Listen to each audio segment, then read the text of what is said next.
Look, I have been a medical officer on 17 different space stations across 4 galaxies, and I have seen some bizarre things. I once watched a Glorbian regrow 3 heads after a shuttle accident. I have witnessed a Kelthian survive in hard vacuum for 6 minutes. But nothing, and I mean absolutely nothing, prepared me for the day they brought in a human. Her name was Maya Reeves. The distress beacon came from Sector 9, which is basically the armpit of the known universe. Nobody goes there unless they are smuggling something illegal or running from something worse. When our recovery team pulled her from the wreckage of her transport vessel, I figured we would be storing a body, not treating a patient. I was wrong. So wrong. Commander Velk. My assistant Pronk came skittering into the medical bay, his 6 legs making that annoying clicking sound on the metal floor. The human is conscious. I dropped my data pad. What do you mean conscious? Her core temperature was 40 degrees below survival threshold when they brought her in. I know. But she is sitting up and asking for something called coffee. I rushed to the isolation chamber, and there she was. Maya Reeves. Sitting upright. Smiling. Actually smiling. Hey doc, she said, her voice raspy but functional. How long was I out? I checked my scanner 3 times because I did not believe what I was seeing. You were clinically dead for 18 minutes. Your blood had ice crystals. Your organs had shut down. How are you even speaking right now? She shrugged. Shrugged. I got cold. Really cold. Thought I was a goner, not going to lie. But then your guys showed up. She paused, looking around the sterile chamber. So, where exactly am I? Medical Station Theta, I said, still staring at my scanner. We are a neutral facility serving the Galactic Coalition. You were found floating in a damaged escape pod with no life support, no heat, and no viable atmosphere. Sounds about right. My ship got hit by some kind of energy weapon. Pirates, I think. Everything went sideways pretty fast. Pronk leaned in close to me, his antenna twitching nervously. Commander, her cellular structure is regenerating at an impossible rate. The tissue damage from the cold is healing itself. I can hear you, you know, Maya said, raising an eyebrow. And yeah, humans are pretty good at bouncing back. Give us some food, water, and rest, and we can recover from most things. Most things. She said most things like surviving hard vacuum and freezing temperatures was just a minor inconvenience. I pulled up her medical file, which was frustratingly sparse. Humans were new to the Galactic Coalition, only making first contact about 7 years ago. Most species avoided them because, well, humans had a reputation. They came from a death world. Not metaphorically. Literally classified as a Class 12 death world by the Galactic Survey Corps. Miss Reeves, I need to run some tests. What you survived should not be possible. Call me Maya. And sure, run your tests. But seriously, can I get some food? I am starving. That was another thing. She should not be hungry. She should be in a coma, or dead, or at the very least traumatized. Instead, she was asking for breakfast like this was a hotel. Over the next 3 days, I ran every test in our medical database. Blood work. Tissue samples. Neural scans. Bone density. Each result was more confusing than the last. Her bones were incredibly dense, far beyond what should be necessary for a bipedal species. Her muscle tissue could generate extreme force. Her immune system was attacking and destroying pathogens I had never seen neutralized so quickly. And her brain.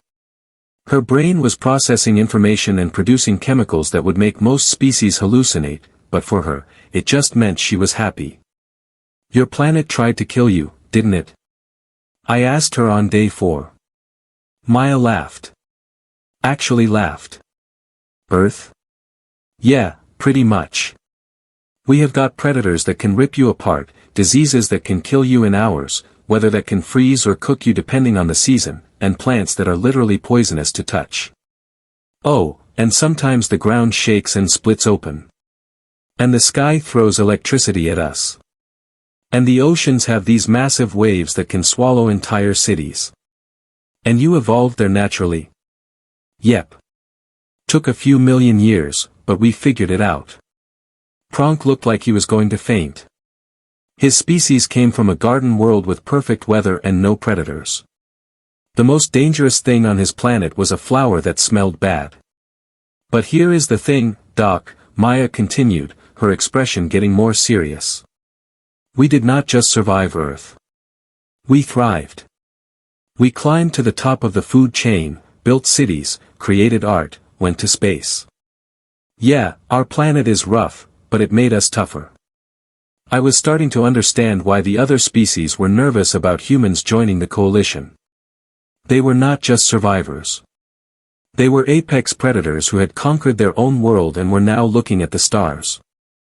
On day 7, everything went wrong. The station alarm started blaring at 0300 hours. Red lights flooded the corridors. I bolted from my quarters and sprinted to the command center. Status report. I shouted. Captain Thex, a massive Kravian with 4 arms and an impressive military record, was already coordinating the response. Unknown vessel approaching. No identification beacon. They are not responding to hails. Pirates. Worse. Scans show Zeraphim signatures. Every being in the command center went silent. The Zeraphim were not just pirates. They were hunters. They captured rare species and sold them to the highest bidder. And humans? Humans were very, very rare. They are here for the human, I said. Thex nodded grimly. Shields are up, but they have got firepower. Lots of it. We are a medical station, not a battleship.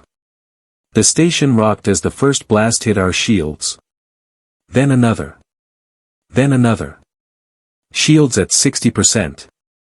Reroute power from non-essential systems. Shields at 40%. This was bad. Really bad. If they breached our hull, everyone on this station would die. And Maya? They would take her. I ran back to the medical bay, my heart's pounding in my chest. Both of them. I burst through the door to find Maya already standing, still in her medical gown, looking alert. Let me guess, she said calmly. Someone wants to kidnap me. How did you? The alarms kind of gave it away. Plus, I heard the weapons fire. She paused. Your walls are not that thick. Another blast shook the station.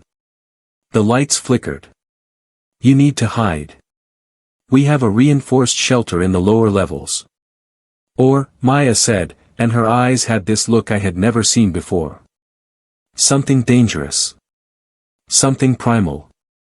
You could let me help. Help? You are a civilian. You were nearly dead a week ago. Doc, I was a combat medic in the Terran Defense Corps before I went civilian. I know how to handle a crisis.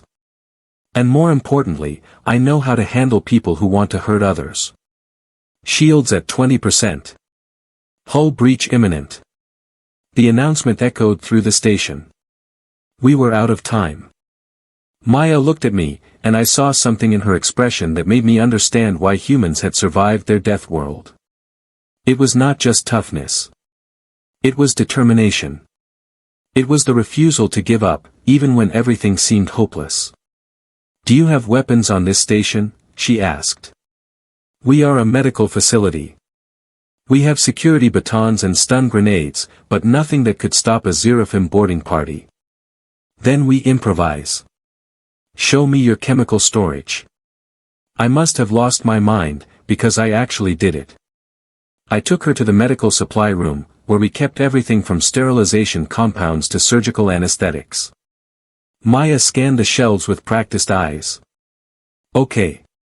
This is good. We can work with this. She started grabbing containers, reading labels, mixing compounds in ways that made my medical training scream in protest. What are you doing? Making bad decisions and hoping they work out. Also known as a Thursday back home. This is insane. Yeah. She grinned, and for the first time, I saw the predator behind those strangely flat teeth. But insane is kind of our specialty. The station shook again. This time, I heard the unmistakable sound of metal tearing.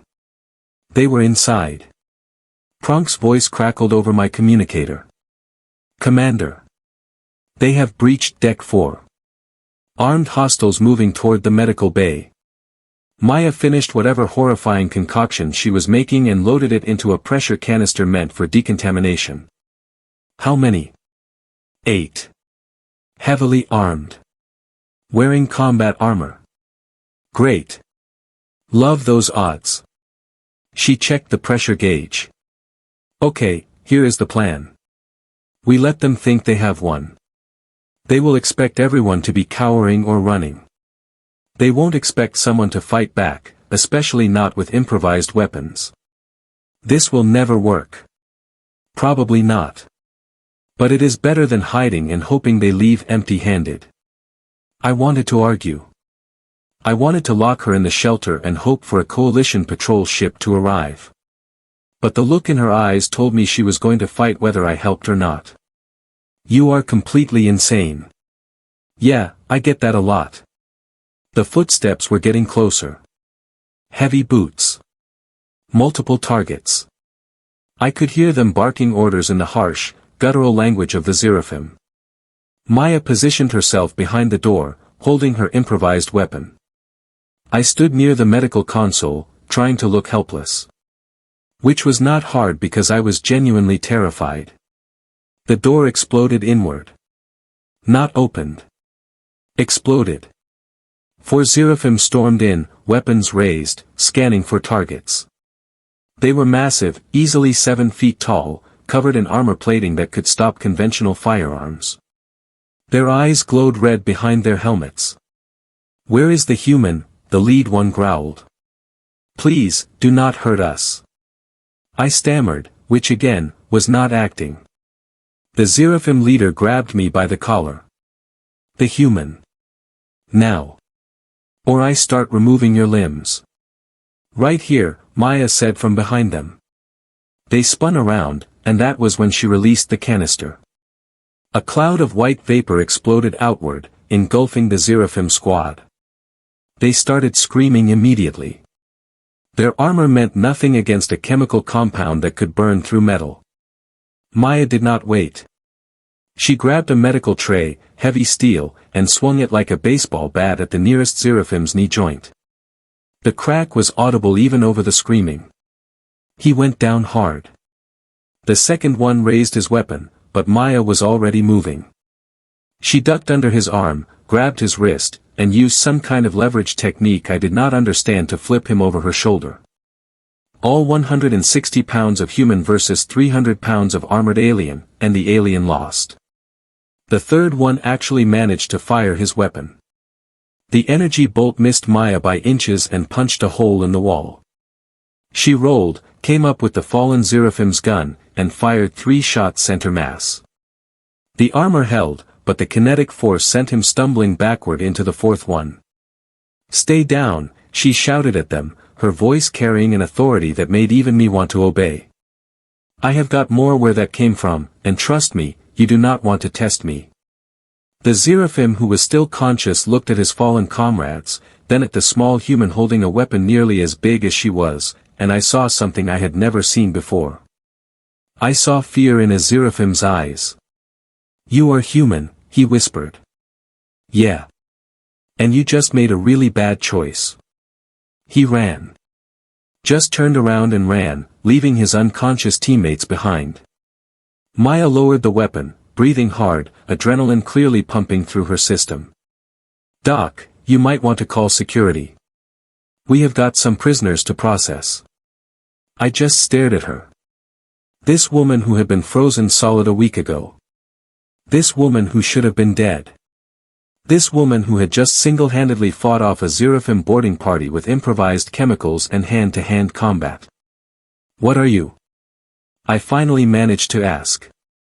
She smiled, that same easy smile from when she first woke up. I am human, Doc. We are survivors. And we do not go down easy. That was when the rest of the Zeraphim retreated, their ship disengaging from our station and fleeing into the void. Later reports said they broadcasted a warning to their entire network about the medical station with the human. They called her the Death World Demon. Maya just called it Tuesday. The Galactic Coalition Council did not believe me. Commander Velk, Counselor Drexus said through the holoprojector, his tentacles writhing in what I had learned was skepticism. You are telling us that a single human, unarmed, fought off 4 Zeraphim soldiers. 5, Maya corrected from behind me. She was eating something called pizza that she had somehow convinced our food synthesizers to create. 1 ran away before things got really interesting. Drexus's skin changed to a darker purple. This is highly irregular. The Zeraphim are trained warriors. Their armor can withstand plasma fire. And you expect us to believe that a civilian medic defeated them with, what did you say, cleaning supplies? Medical compounds, I corrected. And yes. I watched it happen. She also survived 18 minutes of clinical death after exposure to hard vacuum and sub-zero temperatures. I have the medical scans to prove all of this. The council chamber went silent. All 12 representatives were staring at their displays, presumably reading my report. I had been as detailed as possible, but I knew how it sounded. Impossible. Ridiculous. Like a badly written adventure holonovel. If I may, Maya said, stepping forward and swallowing her bite of pizza. I think there has been a fundamental misunderstanding about humans. We are not special. We are not superhuman. What I did is what any trained human could do in a survival situation. Any human. Counselor Brinks, a Thelian with crystallized skin, sounded horrified. Well, any human with military or emergency response training. But yeah, basically. See, Earth is not a nice place. It never has been. For most of our evolutionary history, everything was trying to kill us. Big cats with teeth like knives. Venomous snakes. Bacteria that could kill us from the inside. Weather patterns that could wipe out entire settlements. We learned to adapt or die. But you built cities. You created technology. Surely that removed you from such dangers, another counselor asked. Maya laughed. Not a polite chuckle. A full, genuine laugh that made half the council flinch. Oh no. No, no, no. We built cities and then the cities tried to kill us too. Fires. Collapses. Disease outbreaks. We invented cars and then had to deal with crashes. We invented planes and had to deal with them falling out of the sky. We split the atom and almost blew ourselves up multiple times. Creating technology just gave us new and exciting ways to almost go extinct. I watched the council members exchange glances. They were from garden worlds. Safe worlds. Places where evolution had been gentle. They could not comprehend a species that had been forged in constant danger. So what you are saying, Drexus said slowly, is that all humans are potential warriors. Not warriors. Survivors. Big difference. Warriors trained to fight. Survivors trained to live.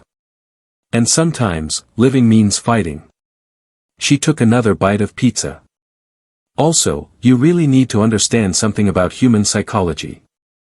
We are persistence hunters. Back on Earth, we did not chase down prey by being faster or stronger. We chased them until they collapsed from exhaustion. We literally evolved to never give up. Ever. It is kind of our thing. Kronk, who had been listening quietly, raised one of his limbs. If I may add to the medical evidence, the human's muscular system operates at approximately 70% efficiency under normal conditions. Under stress, chemical compounds are released that remove these limiters. I have seen the readings. Her strength increased by 40% during the confrontation. Wait, Maya said, looking at him.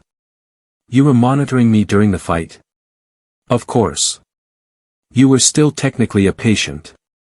The data was fascinating. Your pain tolerance increased. Your reaction time decreased by 0.3 seconds.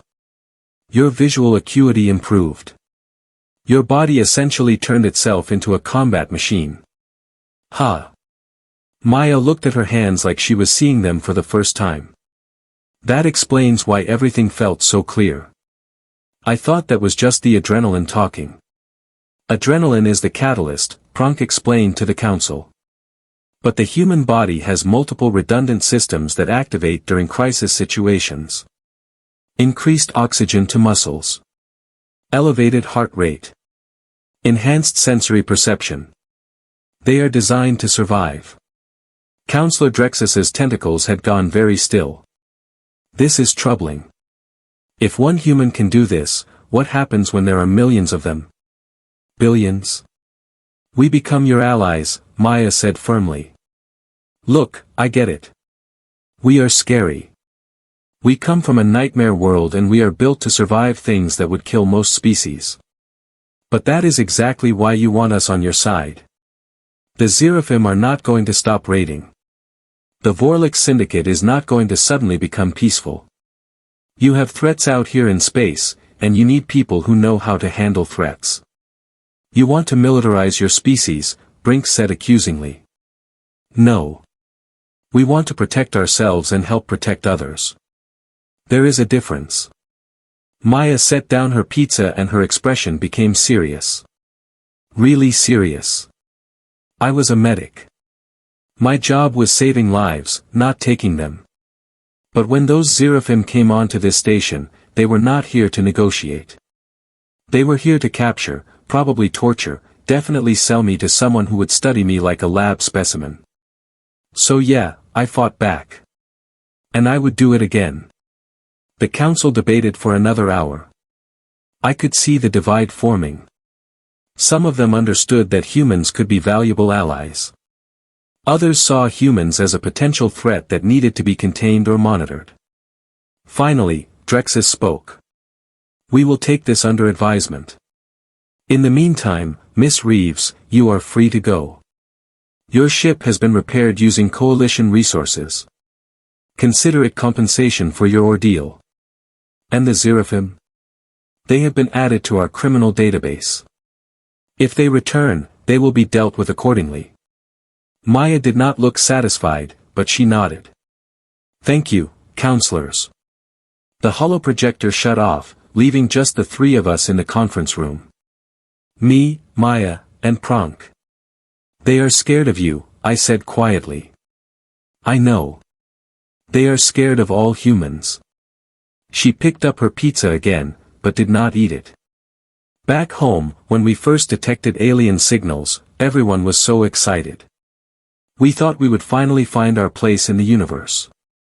Friends. Partners. Maybe even answers to the big questions. But instead, we found out that we are the scary ones. You are not scary, Pronk said quickly. You are impressive. Formidable. But not scary. She smiled at him. Thanks, little guy. You are pretty cool yourself. Pronk's antenna turned a pleased shade of blue. Over the next few days, Maya prepared to leave. Her ship was indeed repaired, better than new actually. The Coalition engineers had been thorough. But I noticed she was not in a hurry to go. Something on your mind?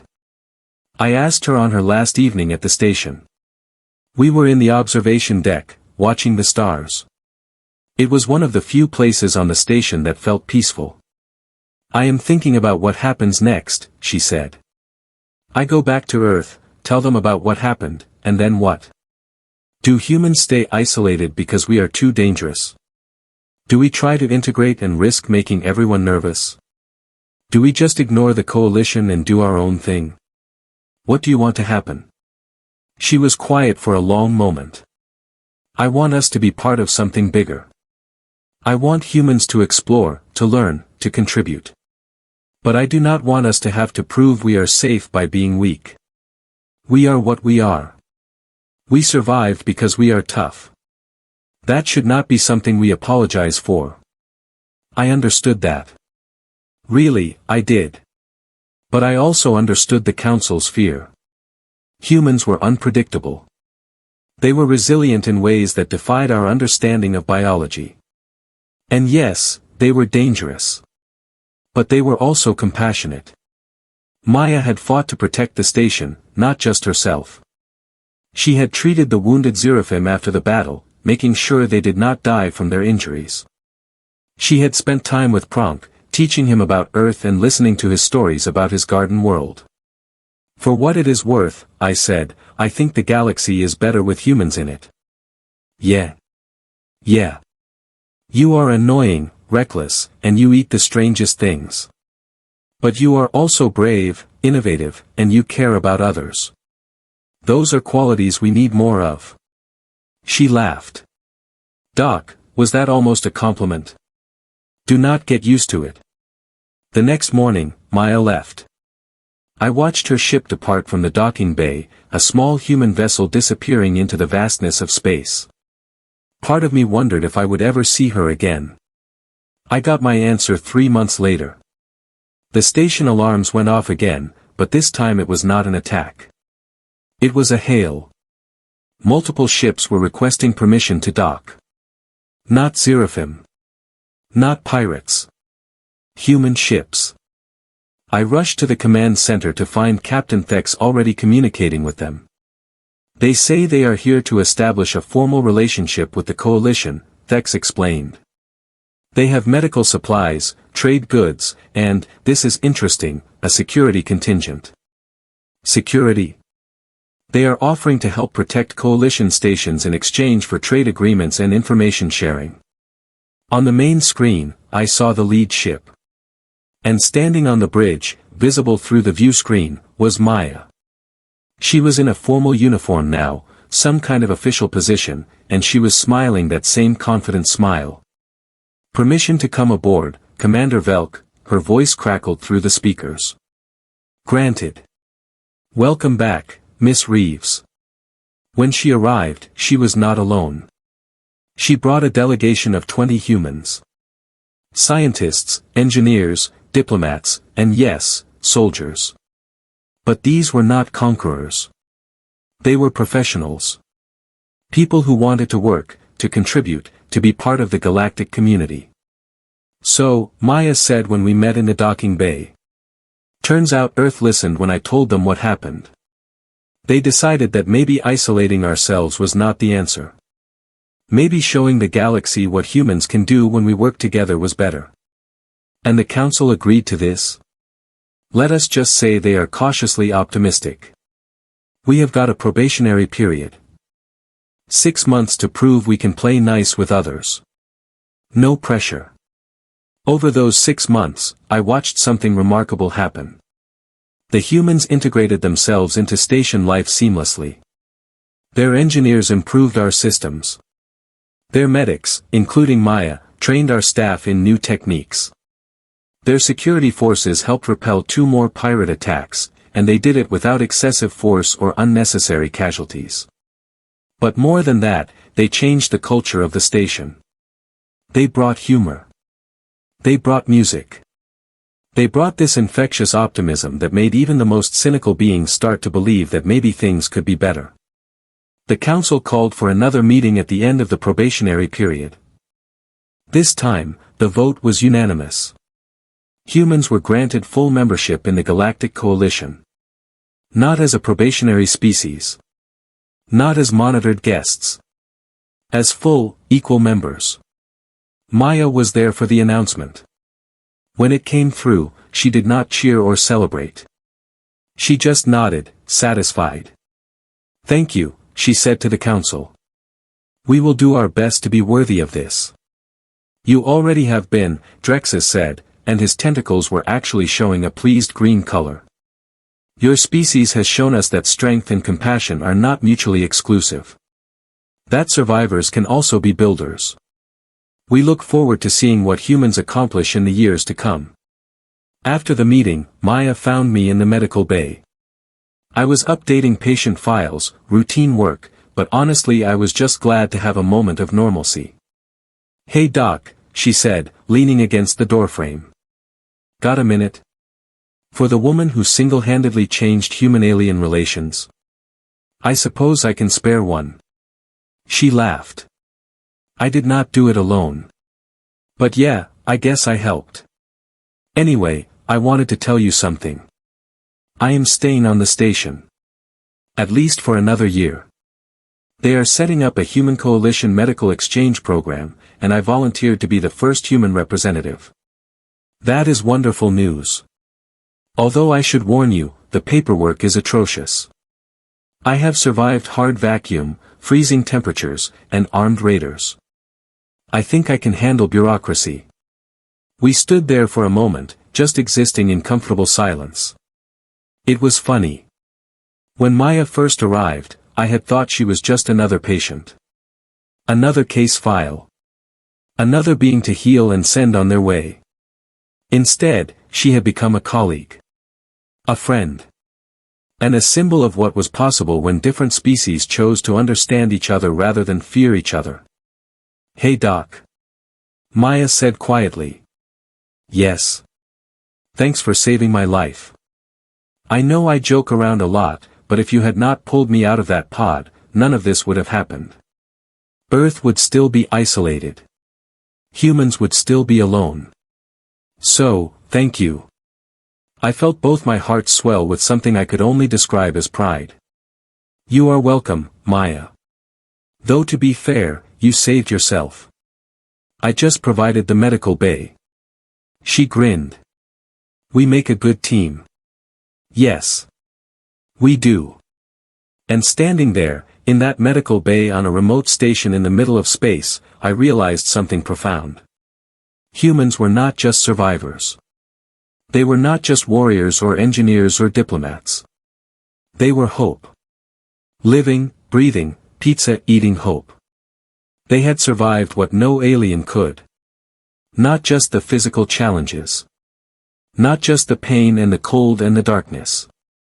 They had survived doubt. Fear. Isolation.